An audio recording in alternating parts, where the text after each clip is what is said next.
नमस्कार, आप देख रहे हैं भारत 24 और आपके साथ मैं हूं पूजा यादव। केदारनाथ विधानसभा उपचुनाव का प्रचार अब अंतिम दौर में है और आने वाली 18 नवंबर को शाम के 5 बजे से चुनाव प्रचार बंद हो जाएगा। उससे पहले बीजेपी ने अपने दिग्गजों को चुनावी मैदान में उतार दिया है और वहीं आज मुख्यमंत्री पुष्कर धामी खुद चुनाव प्रचार के लिए केदारनाथ पहुंचे, जहां केदारनाथ विधानसभा के अंदर पड़ने वाले चोपता इलाके में सीएम धामी ने जनसभा भी की। मुख्यमंत्री ने केदारनाथ की जनता से बीजेपी के पक्ष में वोट देने की अपील की। इस दौरान मुख्यमंत्री धामी के साथ प्रदेश प्रभारी दुष्यंत गौतम समेत बीजेपी के कई नेता मौजूद रहे। इस बीच जनसभा को संबोधित करते हुए मुख्यमंत्री ने कहा, बीजेपी सरकार ने हमेशा महिलाओं का सम्मान किया है। साथ ही उन्होंने कहा कि आशा नौटियाल को टिकट देकर बीजेपी ने महिलाओं के सम्मान को भी दर्शाया है। साथ ही बताया कि राज्य सरकार ने सरकारी नौकरियों में भी 30% आरक्षण महिलाओं के लिए किया है और राज्य में महिला सशक्तिकरण के अपने वादे को सीएम धामी ने यहां दोहराया भी। आज आदरणीय मोदी जी के नेतृत्व में चाहे केदार धाम हो या बद्री धाम, दोनों का नवनिर्माण और पुनर्निर्माण मास्टर प्लान का काम चल रहा है। कभी किसी ने सोचा था कि प्रलय के बाद, विनाश के बाद जो बाबा की नगरी है वो इतनी सुंदर हो जाएगी?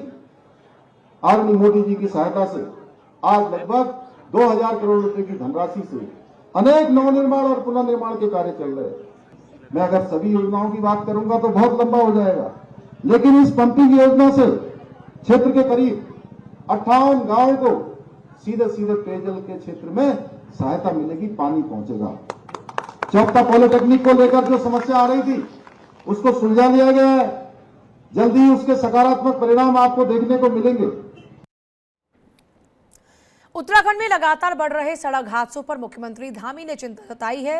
साथ ही सड़क दुर्घटना सुरक्षा नियमावली बनाने के लिए अधिकारियों को समिति बनाने और विशेषज्ञों की राय शामिल करने के निर्देश भी दिए हैं। सीएम धामी ने कहा कि सड़क दुर्घटनाओं का बढ़ना चिंता का विषय है। इस पर प्रभावी रोकथाम के लिए सुरक्षात्मक उपायों पर विशेष ध्यान दिया जा रहा है।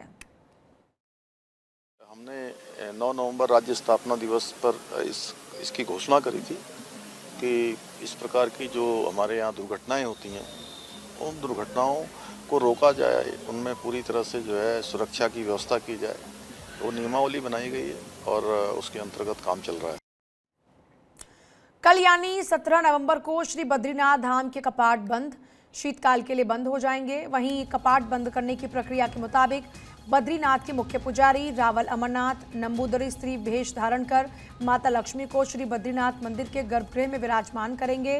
इससे कुछ समय पहले उद्धव और कुबेर जी की प्रतिमाएं परिसर में आ जाएंगी और 17 नवंबर को रात 8:15 बजे कपाट बंद होने की प्रक्रिया शुरू हो जाएगी, जबकि रात को 9:07 पर घृत कंबल उड़ाने के बाद निर्धारित समय पर श्री बद्रीनाथ धाम के कपाट शीतकाल के लिए बंद हो जाएंगे। श्री बद्रीनाथ धाम के कपाट बंद होने के कार्यक्रम की जानकारी देते हुए बताया गया कि 17 नवंबर को ब्रह्म मुहूर्त में सुबह 4 बजे मंदिर खुलेगा। रोज की तरह 4:30 बजे से अभिषेक पूजा होगी और दिन का भोग भी लगेगा। मंदिर में दर्शन भी होते रहेंगे और दिन में मंदिर बंद नहीं रहेगा। 17 नवंबर को शाम 6:45 पर कपाट बंद करने की पूजा शुरू होगी। करीब 1 घंटे बाद यानी 7:45 पर मंदिर के मुख्य पुजारी माता लक्ष्मी जी को मंदिर परिसर में प्रवेश कराएंगे और रात 8:10 पर शयन आरती होगी। इसके बाद कपाट बंद करने की प्रक्रिया शुरू हो जाएगी। रात 9 बजे तक भगवान बद्री विशाल को माड़ा महिला मंडल की ओर से तैयार किया गया घृत कंबल उड़ाया जाएगा। इसके बाद ठीक 9:07 पर शुभ मुहूर्त में भगवान बद्री विशाल के कपाट शीतकाल के लिए बंद हो जाएंगे। और हमें दर्शन करके बहुत खुशी का अनुभव हो रहा है। बद्रीनाथ आकर के बड़ा ही अच्छा लग रहा है और कपाट बंद होने के दौरान हम यहाँ पर पहुँचे हैं। दर्शन करके बड़ा अच्छा लगा। दर्शन हुए हमारे बाबा के दर्शन करें हम और दर्शन करने के बाद जीवन की अनुभूति ही अलग है। जिले में मतलब बिल्कुल ऐसा आनंद आ रहा है इस समय बद्रीनाथ में आने के बाद, बहुत अच्छा लगा। उत्तराखंड में सख्त भू कानून का मुद्दा फिर गरमाने लगा है। भू कानून को लेकर उत्तराखंड सरकार भी अब एक्शन मोड में आ गई। इस बीच उत्तराखंड के लोगों का कहना है कि आसपास के प्रदेशों से आने वाले लोग बड़े पैमाने पर उत्तराखंड में जमीन खरीद रहे हैं, जिसका असर पहाड़ों की सांस्कृतिक विरासत और मूल निवासों पर पड़ रहा है। साथ ही उत्तराखंड की इकोनॉमी पर भी इसका असर आता है। उत्तराखंड के लोग लंबे वक्त से एक भू कानून की मांग कर रहे हैं। वहीं अब प्रदेश सरकार भू कानून को लेकर गंभीरता से आगे बढ़ रही है और अगले विधानसभा सत्र में भू कानून को लेकर फैसला भी लिया जा सकता है। कानून लागू होना चाहिए और दूसरी बाहर से प्रदेश से लोग यहाँ आ रहे हैं, मुस्लिम आबादी यहाँ बढ़ती चली आ रही है, इनका घनत्व तो बढ़ता चला आ रहा है। ये आप लोगों को सोचना चाहिए और ख़ास तौर पे धामी सरकार को ये कहना चाहिए, मेरा कहना है कि ऐसा सख्त कानून करना चाहिए जिसमें सबका भला हो और ख़ास तौर पे उत्तराखंड के लिए सेफ वर्क होना चाहिए। सरकार को इसके बारे में सोचना चाहिए और जो प्रदेश से आ रहे हैं लोग, उनको इस तरह की ज़मीन फरोख्त में रुकावट करनी चाहिए। उत्तराखंड की धामी सरकार लगातार किसानों के कल्याण के लिए फैसले ले रही है और इस बीच सितारगंज और उसके आसपास के इलाकों के लोगों को धामी सरकार से खुशखबरी दी है, यानी धामी सरकार की ओर से खुशखबरी उनको मिली है। यहाँ चीनी मिल में पिराई सत्र की शुरुआत हो चुकी है। जिलाधिकारी उदयराज सिंह ने पूजा पाठ के बाद सितारगंज चीनी मिल पिराई सत्र 2024-25 का शुभारंभ किया। जिलाधिकारी ने कहा कि आज का दिन विशेष रूप से किच्चा, सितारगंज, खटीमा और पीलीभीत के आसपास हुए गांव के लिए बहुत सौभाग्य का दिन है। दरअसल सितारगंज चीनी मिल जो काफी पहले कुछ वजहों से बंद हो गई थी, आज उसी जगह पर नई चीनी मिल स्थापित की गई। चीनी मिल की शुरुआत के पीछे उन्होंने मुख्यमंत्री पुष्कर धामी के फैसले का जिक्र किया और बताया कि नए मॉडल पर बनी चीनी मिल को पीपीडी मोड पर दिया गया है और इस शुगर मिल को बनने में करीब 8 से 9 महीने का वक्त लगा। सितारगंज की यह चीनी मिल हर रोज करीब 6000 टन गन्ने की पिराई करेगी और पिछली चीनी मिल की क्षमता 2500 टन की थी। इस आधुनिक चीनी मिल में एथेनॉल प्लांट भी साथ में काम करेगा, जिससे 22 मेगावाट बिजली का उत्पादन भी होगा। जो बिजली बचेगी वो करीब के फेडरल में सप्लाई की जाएगी और आसपास के इलाकों और गांवों को इससे बहुत लाभ मिलेगा। सितारगंज चीनी मिल जो बहुत पुरानी थी और बीच में बंद हो गई थी, आज नई चीनी मिल उसी जगह पर स्थापित होकर के उसका शुभारंभ हुआ है और ये बहुत बड़ी एक तरह से हम लोगों के लिए उपलब्धि है और उत्तराखंड सरकार, माननीय मुख्यमंत्री जी का, माननीय गन्ना मंत्री जी का ये बहुत बड़ा निर्णय है। 225 KLPD की आसवानी भी इसमें लग रही है और 22 मेगावाट बिजली भी यहाँ से जनरेट होगी और वो बिजली जो बचेगी वो हमारा जो निकट का फीडर है वहाँ सप्लाई होगा और उससे लोकल जो और इंडस्ट्री हैं या जो लोग हैं, गांव हैं, उनको बहुत बड़ा फ़ायदा होगा। देहरादून जिला प्रशासन ने शहर के हाथ होटल में चल रहे बार को लेकर बड़ा फैसला किया है। होटल में 24 घंटे बार के संचालन की इजाजत के फैसले को जिला प्रशासन ने निरस्त कर दिया। इस फैसले के बाद अब रात 11 बजे होटल के बार को बंद कर दिया जाएगा। जो वीकेंड से समय वेरिएशन था, जो टाइम एक्सटेंशन था नाइट में बार्स का, वो एक समान किया जा रहा है पूरे हफ्ते के लिए। तो अब सभी बार्स सप्ताह का कोई भी दिवस हो उसमें 11 बजे के पश्चात नहीं खोला जाएगा। बार, पब, रेस्टोरेंट, पब जो भी हैं वो 11 बजे उनका क्लोजिंग टाइम निश्चित किया गया है। अभी टाइमिंग में कोई चेंज नहीं किया जाएगा। 11 PM is the last until when they can operate। Rishikesh में स्कूल के बच्चों को अहम ट्रेनिंग दी गई जिससे बच्चे आपदा में अपना बचाव कर सकते हैं। साथ ही इस ट्रेनिंग के बाद बच्चे लोगों की मदद भी कर पाएंगे।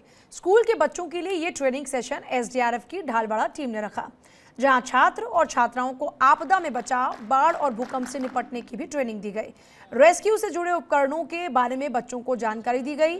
ट्रेनिंग सेशन में बच्चों को घायलों को फर्स्ट एड देना, घायलों को एक जगह से दूसरी जगह पर लेकर जाना, स्ट्रेचर बनाने के बारे में भी सिखाया गया।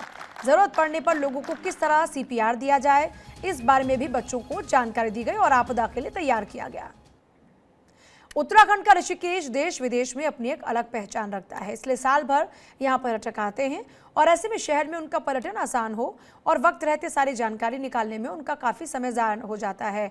इस समस्या को ध्यान में रखते हुए यहाँ के एक युवा ने समाधान निकाला। यहाँ रहने वाले वेदांश पांडे ने एक ऐसा ऐप बनाया जो ऋषिकेश में पर्यटन और रोजगार को आसान करेगा। साथ ही एक प्लेटफॉर्म पर पर्यटकों को सभी सुविधा भी मिल जाएंगी। इसके अलावा इस ऐप से जुड़कर यहाँ रहने वाले लोग रोजगार भी हासिल कर पाएंगे।